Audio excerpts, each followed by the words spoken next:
Yes. I want to play the founder card again. Because of course, questions always come up and the presentations are always so great.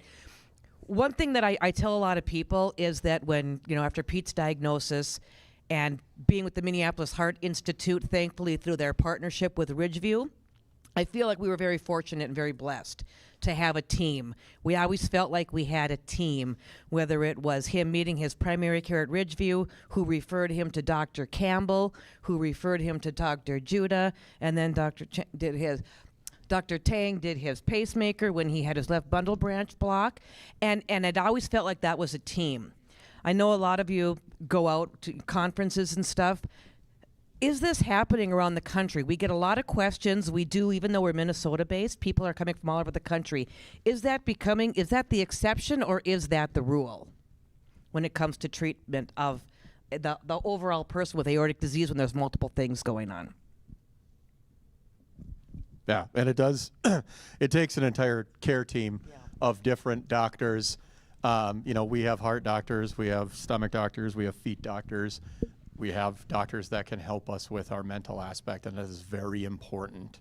And I think it is the one that is overshadowed probably the most. Well, yeah, because I felt lucky that within a week after Pete's open heart surgery, Blue Cross, our insurance at the time, was calling us, and Minneapolis Heart was calling us to get him with this cardiac rehab. And I see people that aren't getting it until 3 months after their surgery. So that's kind of why I ask.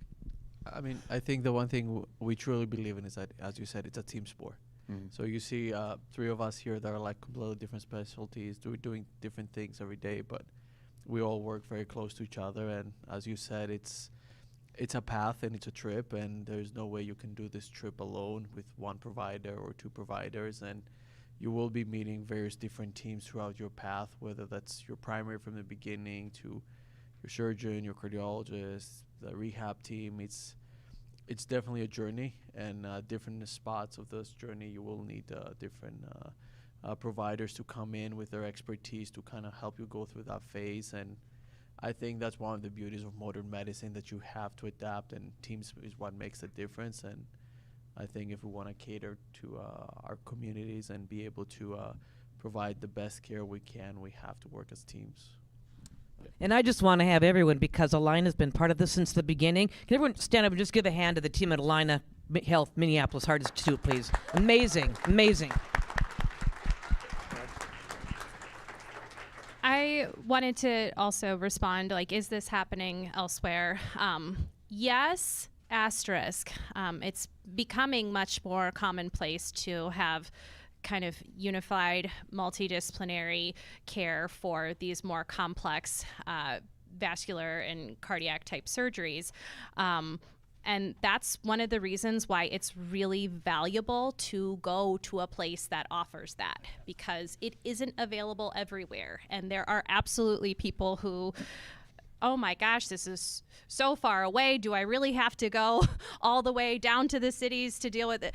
Yes, actually, it makes a big difference to have a whole coordinated care team.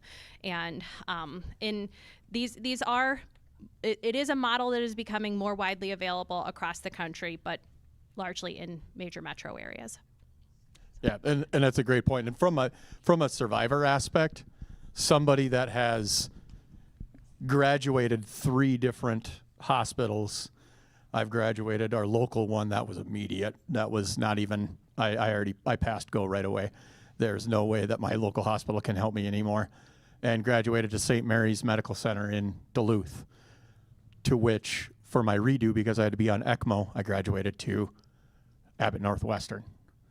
And now, as you heard my daughter speak, the next aspect is liver and heart transplant. I graduate to only 2 hospitals in the state of Minnesota, University of Minnesota and the Mayo. And it's great to have care teams at each place that are understanding that that is what needs to happen next. And it is very important. And thank you guys for pointing that out as well, because that is very important, that we know as survivors, we know as patients, that they are here to take care of every aspect, even if it doesn't include them. And that is important. So thank you very much for that, guys. I want to thank everyone for attending today. Thank you to obviously all the providers and speakers that were here today. Thank you for attending. Thank you for all the great people and partnerships that we've made over the years that has helped make this possible.